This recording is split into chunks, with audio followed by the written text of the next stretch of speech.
Hello everybody, my name is the Incinerator, or Ty for short, and today we're going to get back into some more Genshin Impact. So let's head on in. Now we have our events.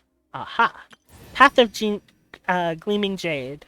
This is available for 9 more days, and you get an accumulation of 10 intertwined fates. For first day you get 1, and you get more, you get 2, and then you get some enhancement, another 2, Hero's Wit, and on the final day, 5. So this will tell you things that you are going to get for just questing. I don't remember this when I first did it, but it has been a few months. So these are the other 2 characters that you get for free. Lisa, who is an Electro Catalyst user, and Kea, who is a Cryo Sword user. You will also be getting Prototype Rancor for reaching Adventure Rank 10, and the Fabulous Warbow after completing a long shot, which is a quest. Every new character event pulls, you will have trial characters, where you can go in and you can try out these characters, and you usually get rewards. For the characters on the banner, you'll get usually 20 Primogems. You'll get some of their Ascension materials, not boss drops. It's usually just going to be their specialty and mob drops. And then for your 4-star characters, you will get some experience for leveling and some of their stuff for leveling them up. I do suggest doing these because you do get rewards, so I will be doing them right now. Just because this ends in 2 weeks.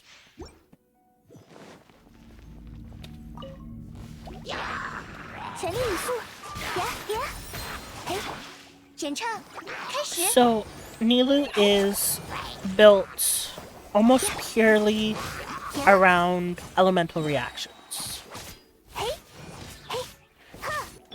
Well, not just reactions, specifically Hydro and...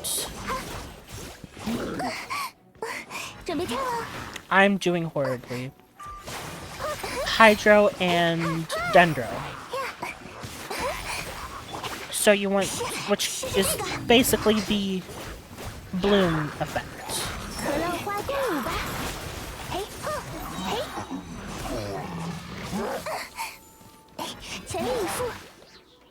Excuse me.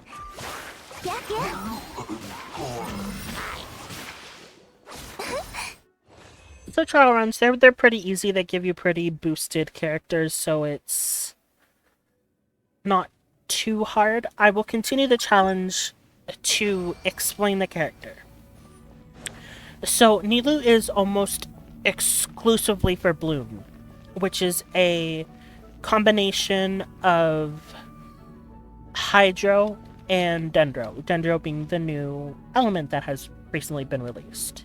So that is what her whole kit is based upon. She will work with other types of elemental reactions, but it's a little bit copium. So usually what you want to do is you want to have start off the Dendro, and then like this, and it will create better. You also do need a healer for her, because her blooms will hurt you, and because they're special cores, they really hurt. So that's, ouch, pretty much Nilou's kit. And you do it, and you get some nice rewards. Don't mind. This is my first time recording a video while battling, so I'm a little bit scatterbrained. Not like I'm not always scatterbrained, but I'm a little bit more.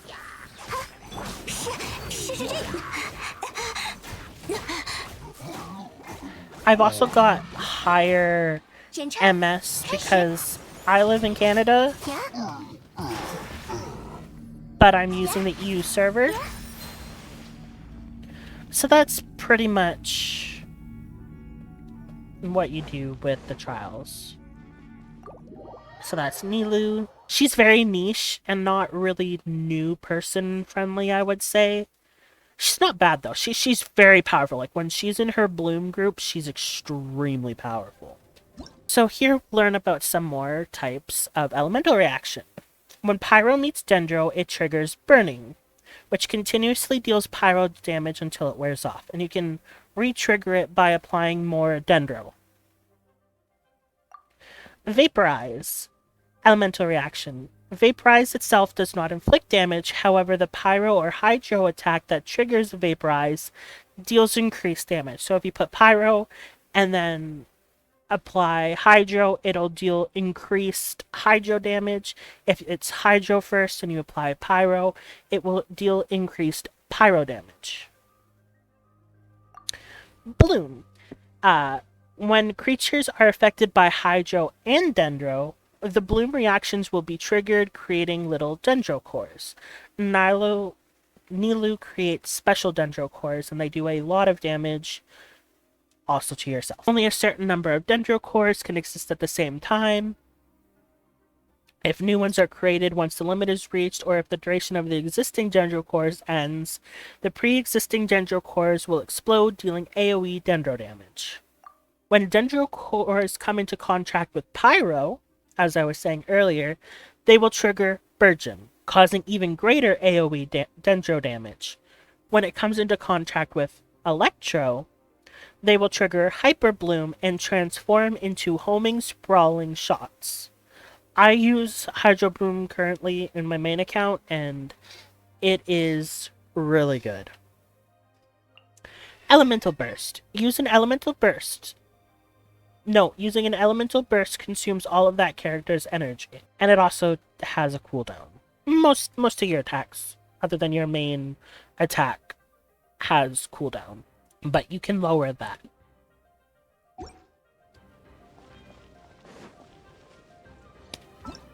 Let's look at our quests. So those are world quests.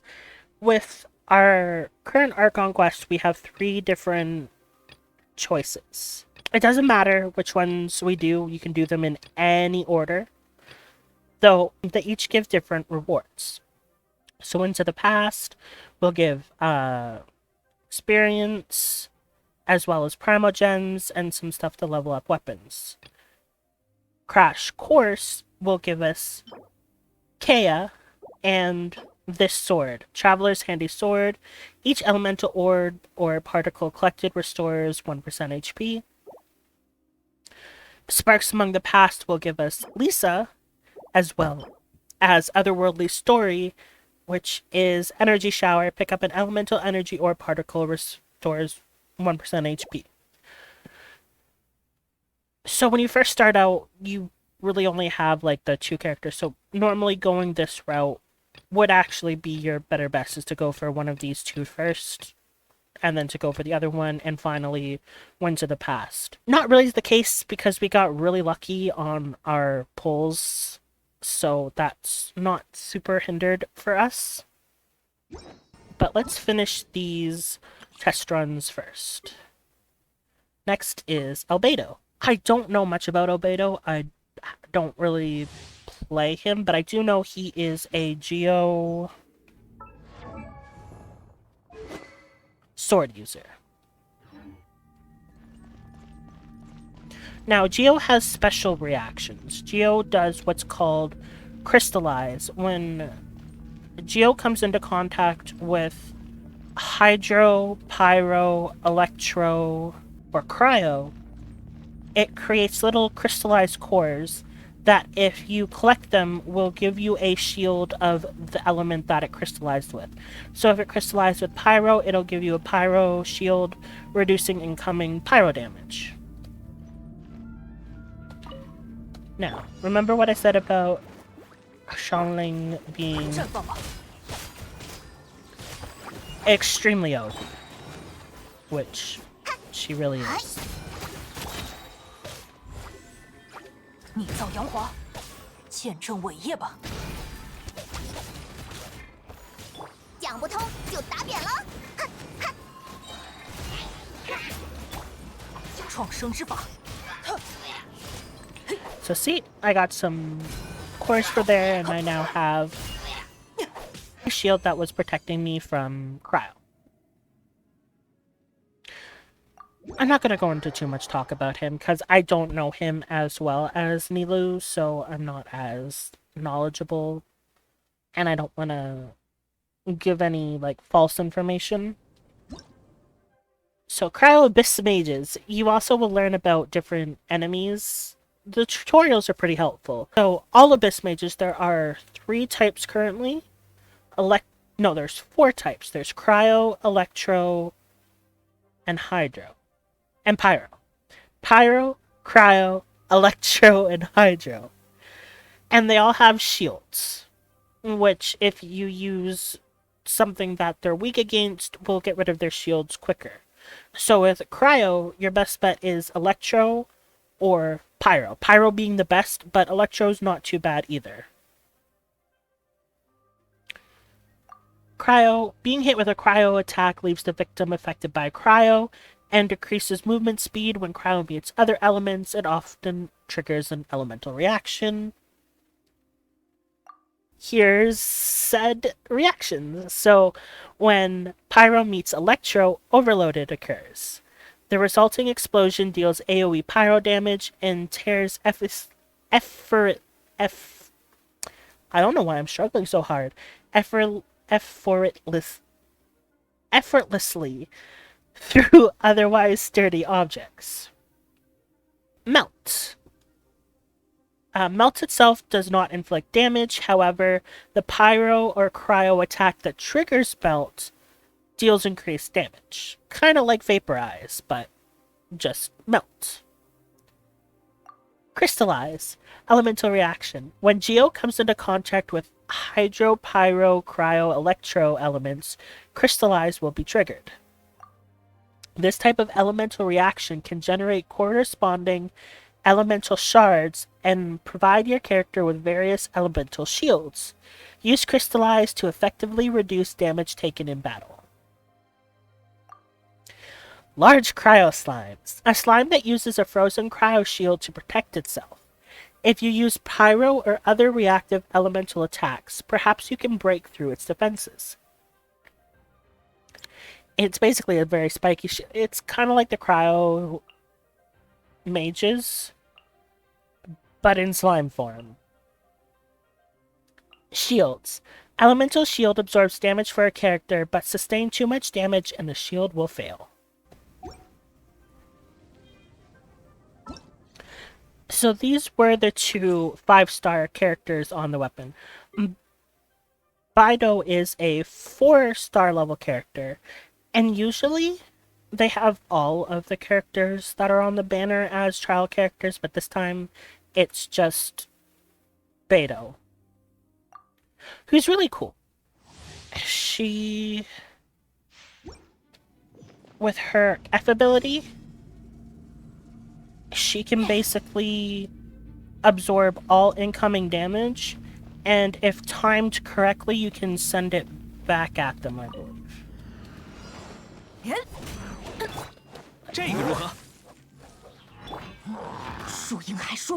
Let me see. That works too.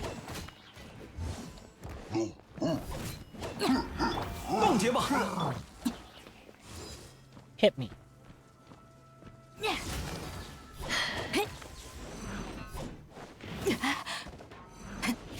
I have bad timing.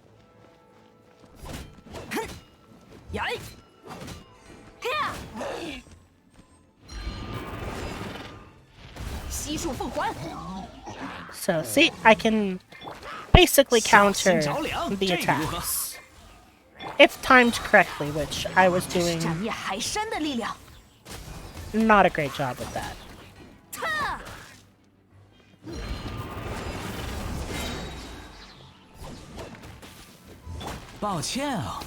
老实点儿。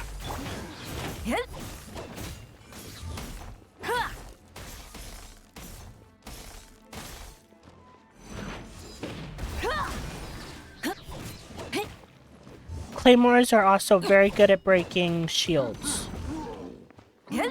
And by this shield, I mean these giant hilichurls tend to have physical shields, and claymores are very good at breaking them. Though they do have wooden ones, which Pyro's very good at doing. Because obviously it burns it to a crisp. We have some new information. Like, these are rock shield wall mitichurls. Protects itself using a shield with geo attributes, unlike the shields wielded by wooden shield wall mitichurls. Use heavy attacks such as geo elemental attacks, claymores, and overloaded to break the shield. Elemental reaction, Superconduct. When Cryo meets Electro, Superconduct occurs. Superconduct deals AoE cryo damage and significantly decreases physical resistance for the affected being. Rock Shield Hilichurl Guard. Protects itself using a shield with geo attributes, unlike the shields wielded by Wooden Shield Hilichurl Guards. Use heavy attacks, kind of just basically the same thing as the bigger ones, just in smaller form. Now we can grab our little goodies.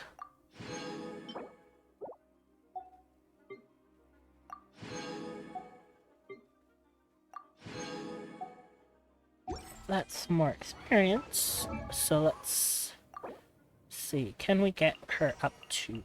We cannot. Oh, I don't have enough Mora. Early game, I would say Mora is a little bit of an issue, but on my main account, I'm at like 7 million now, and I don't dip very far. Though I do think at this point, I have been recording for a bit now. This might be a good place to pause. It's a good stopping part. Oh. There's a lot of quests, and they do automatically start when you get within the vicinity, so that is something to be cautious with. Now, in these recordings, I will be saving my wishes until the end. I wanted to do those wishes a little bit earlier in the video because I wanted to show them off.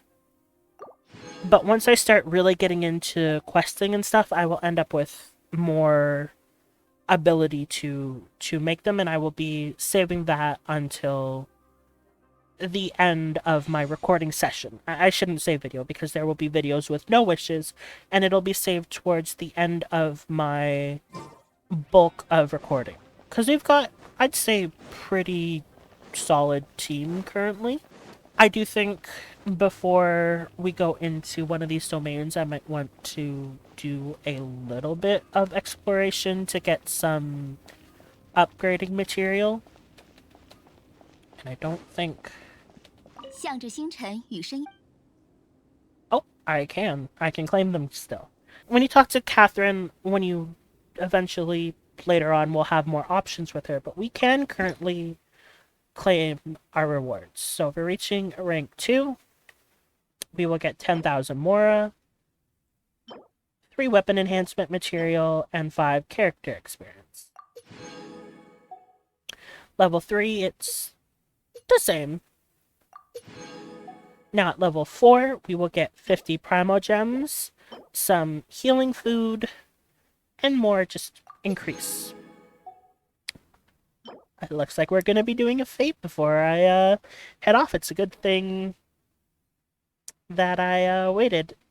At level 5, and I believe every 5 levels, or somewhere around there, you do tend to get an acquaintance fate. So they do give stuff out pretty frequently.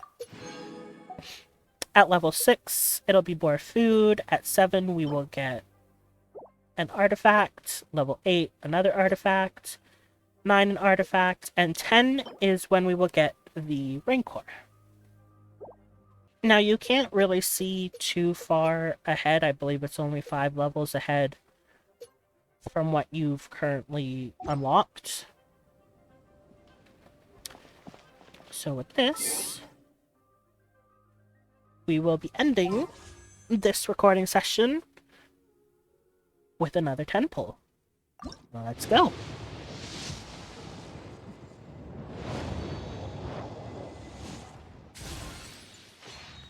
Now, with the standard banner, you can, even though it's a guaranteed 5-star, that doesn't mean it's going to be a character. It can, in fact, be a weapon.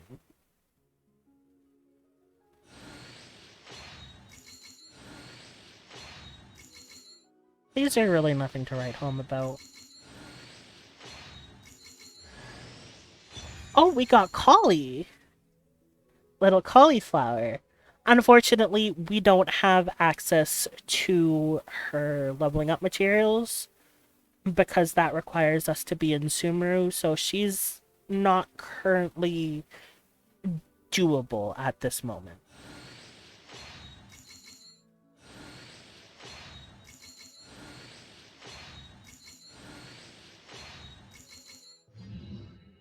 But we got a new character. That's always nice.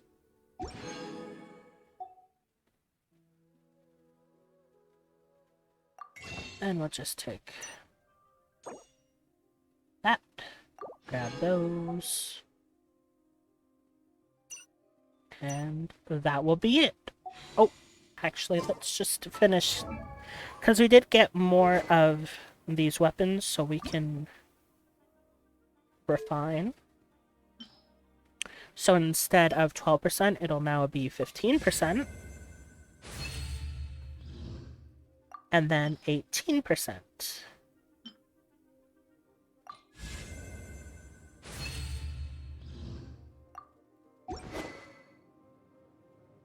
Let's see. Did not. I don't think we got... This is... It's an okay weapon. Unbending, when HP falls below 70%, increase charged attack damage by 30%, and charged attacks become harder to interrupt. So you can be interrupted when you do an attack, and it's kind of annoying. It's really hard on some characters.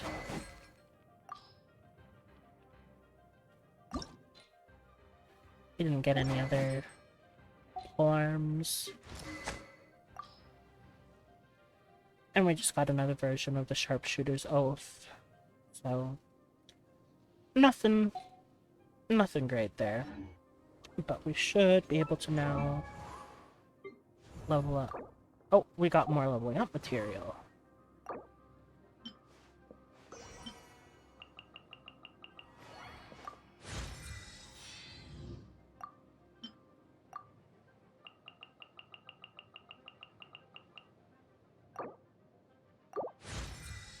And Evelyn is now level 20.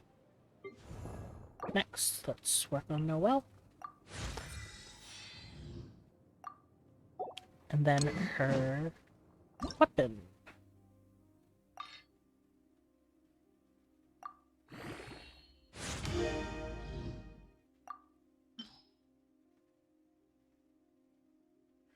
And that's about all we've got. Thanks for watching, everybody. That is all for this episode. Please feel free to like, subscribe, and hit that bell if you want to be notified for future episodes. The Insane Eraser, signing off.